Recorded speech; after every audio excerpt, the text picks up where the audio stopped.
ಆತ್ಮೀಯ ವೀಕ್ಷಕರಿಗೆಲ್ಲರಿಗೂ ನಮಸ್ಕಾರ. ಈ ದಿನ ಶೃಂಗೇರಿಯಿಂದ ಒಂದು 8 ಕಿಲೋಮೀಟರ್ ಡಿಸ್ಟೆನ್ಸಲ್ಲಿ ಒಂದು ಪ್ರಾಪರ್ಟಿ ನೋಡೋದಕ್ಕೆ ಬಂದಿದ್ದೀನಿ. ಈ ಪ್ರಾಪರ್ಟಿ ಜೊತೆಗೆ ಒಂದು ಮನೆ ಸಹ ಇದೆ. ಈ ಪ್ರಾಪರ್ಟಿ ಬಂದು 3 ಎಕರೆ ಅಡಿಕೆ ತೋಟ ಹಾಗೆ ಒಂದು ಮನೆ ಇರ್ತಕ್ಕಂಥದ್ದು. ಸೊ ಬನ್ನಿ ಈ ಪ್ರಾಪರ್ಟಿ ಯಾವ ರೀತಿ ಇದೆ ಅಂತ ನೋಡೋಣ. ನೋಡಿ, ಈ ಪ್ರಾಪರ್ಟಿ ಬಂದು ಒಳ್ಳೆ ಒಂದು ಅದ್ಭುತ ವಾತಾವರಣದಲ್ಲಿದೆ. ಸೊ ಒಳ್ಳೆ ಲೊಕೇಶನ್ ಅಂತ ಹೇಳ್ಬೋದು. ಟಾರ್ ರೋಡಿಂದ ಒಂದು 600 ಮೀಟರ್ಸ್, ಅಬೌಟ್ 1 ಕಿಲೋಮೀಟ್ರ್ ಆಗ್ಬೋದು ರೋಡ್ ಇದೆ. ಮನೆಯವ್ರಿಗೆ ಆಕ್ಸೆಸ್ ಇದೆ. ಒಳ್ಳೆ ನೀರಾವರಿ ಜಮೀನು. ಮನೆ ಇದೆ. ಮನೆ ಸುತ್ತ ನೋಡ್ಬೋದು ಅಂಗಳ ಇದೆ. ಸಾಕಷ್ಟು ಸ್ಪೇಸ್ ಇದೆ ಮನೆ ಸುತ್ತ. ಇದು ಮನೆ.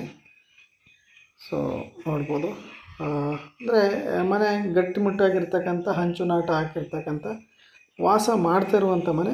ಸೊ ವಾಸಕ್ಕೆ ಯೋಗ್ಯವಾಗಿರ್ತಕ್ಕಂಥ ಮನೆ. ನೀಟಾಗೇ ಇದೆ. ಏನು ಭಾಳ ಮೇಂಟೆನೆನ್ಸ್ ಏನು ರಿಕ್ವೈರ್ಮೆಂಟ್ ಏನಿಲ್ಲ.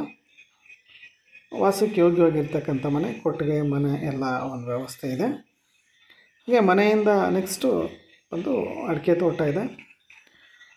ಅದರಲ್ಲಿ 1 ಎಕರೆ ಆಗಷ್ಟು ಸ್ವಲ್ಪ ಹಳೆ ತೋಟ, ಹಿಂದೆ ಮಾಮೂಲಿ ಇದ್ದಂಥ ತೋಟ. ಅದಾದಮೇಲೆ 1-2 ಎಕರೆ ಆಗಷ್ಟು ಒಳ್ಳೆ ಸಸಿ ತೋಟ ಇದೆ. ಈಗ ಈಲ್ಡ್ ಬರೋಕ್ಕೆ ಶುರುವಾಗಿ ಒಂದು 3-4 ವರ್ಷ ಆಗಿದೆ. ಏನು ಜಸ್ಟ್ ಒಂದು 10 ಇಯರ್ ಓಲ್ಡ್ ಅರೇಕಾ ಪ್ಲಾಂಟೇಷನ್ಸು. ತುಂಬ ಚೆನ್ನಾಗಿದೆ. ಈ ಹಳೆ ತೋಟದಲ್ಲಿ ಕಾಫಿ ಇದೆ, ಕಾಳುಮೆಣಸು ಸಹ ಇದೆ. ಹೊಸ ತೋಟದಲ್ಲೂ ಸಹ ಕಾಳುಮೆಣಸೆಲ್ಲ ಜಸ್ಟ್ ಪ್ಲ್ಯಾಂಟ್ ಮಾಡಿದ್ದಾರೆ. ಸುಮಾರು ಒಂದು ಈಲ್ಡು ಅಂತ ಬಂದರೆ ಒಂದು 18-20 ಕ್ವಿಂಟಲ್ ಅಡಿಕೆ ಆಗುತ್ತೆ ಅಂಥೇಳಿ ಓನರ್ ಹೇಳಿದ್ದಾರೆ. ಹಾಗೆ ಒಂದಷ್ಟು ಭಾಳ ಆಗಲಿಕ್ಕಿಲ್ಲ, ಒಂದು 10 ಚೀಲ ಆಗೋಷ್ಟು ಕಾಫಿ ಆಗ್ಬೋದು. ಹಾಗೆ ಎಲ್ಲಾದರೂ ಒಂದು ಕ್ವಿಂಟಾಲ್ ಅಥವಾ 2 ಕ್ವಿಂಟಾಲ್ ಆಗೋಷ್ಟು, ಅಥವಾ 1 ಕ್ವಿಂಟಾಲ್ ಅಂತ 2 ಕ್ವಿಂಟಾಲ್ ಆಗೋಷ್ಟು ಕಾಳುಮೆಣಸು ಆಗ್ಬೋದು ಅಂತ ಒಂದು ಮಾಹಿತಿ ಕೊಟ್ಟಿದ್ದಾರೆ. ಇಷ್ಟು ಈಲ್ಡ್ ಇದೆ. ಅಡಿಕೆಗೆ ಯಾವುದೇ ರೀತಿ ರೋಗ ಇಲ್ಲ. ಇಲ್ಲಿ ರೋಗದ ಯಾವುದೇ ಲಕ್ಷಣಗಳು ನಮ್ಗೆ ಕಂಡಿಲ್ಲ. ಒಳ್ಳೆ ನೀರಾವರಿ, ಒಂದು ಒಳ್ಳೆ ಬಾವಿ ಇದೆ. ಬಾವಿಗೆ ಸಾಕಷ್ಟು ನೀರಿದೆ. ಹಾಗೆ ಪಕ್ಕದಲ್ಲೇ ಒಂದು ಚಿಕ್ಕ ತೋಡು ಅಥವಾ ಏನು ಹಳ್ಳ ಅಂತ ಹೇಳ್ತೀವಿ. ಈ ಪ್ರಾಪರ್ಟಿ ನೆಕ್ಸ್ಟ್ ಹರಿತಾ ಇದೆ. ಒಳ್ಳೆ ನೀರಾವರಿ ಜಾಗ. ಮನೆಗೆ ಸಪ್ರೇಟ್ ಕುಡಿಯೋದಕ್ಕೆ ಬಾವಿ, ಕುಡಿಯೋದಕ್ಕೆ ನೀರಿನ ಒಂದು ಬಾವಿ ಇದೆ.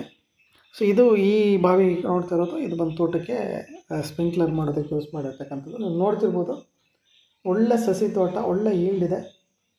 ಚೆನ್ನಾಗಿ ಮೇಂಟೈನ್ ಮಾಡಿದ್ದಾರೆ. ಯಾವುದೇ ರೀತಿ ರೋಗದ ಸಿಂಪ್ಟಮ್ಸ್ ಆಗಲಿ ಮತ್ತೊಂದು ಕಾಣ್ತಾ ಇಲ್ಲ. ಭೂಮಿನೂ ಸಹ ಒಳ್ಳೆ ಫಲವತ್ತಾಗಿರ್ತಕ್ಕಂಥದ್ದು.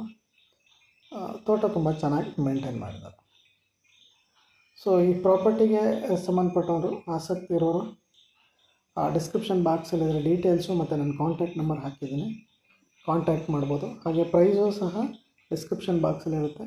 ಪ್ರೈಸು ಬಂದುಬಿಟ್ಟು ಓನರ್ ಏನು ಹೇಳಿರ್ತಾರೆ ಆ ಪ್ರೈಸನ್ನು ನಾವು ಹಾಕಿರ್ತೀವಿ. ಆಬ್ವಿಯಸ್ಲಿ ಸ್ವಲ್ಪ ಮಟ್ಟಿಗೆ ಅದು ನೆಗೋಷಿಯೇಷನ್ ಅಂತೂ ಇದ್ದೇ ಇರುತ್ತೆ. ಮತ್ತು ನೀವೇನು ಮನೆ ನೋಡಿದ್ದೀರಿ, ಆ ಮನೆಗೆ ಸಪ್ರೇಟ್ ಆದಂಥ 1.5 ಗುಂಟೆ ಆಗೋಷ್ಟು ಈ ಸೊತ್ತಿದೆ.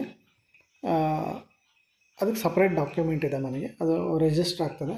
ಯಾವುದೇ ರೀತಿ ಸಮಸ್ಯೆ ಇಲ್ಲ. ಸೊ ಆಸಕ್ತರು ನಂಗೆ ಕಾಲ್ ಮಾಡ್ಬೋದು. Thank you for watching.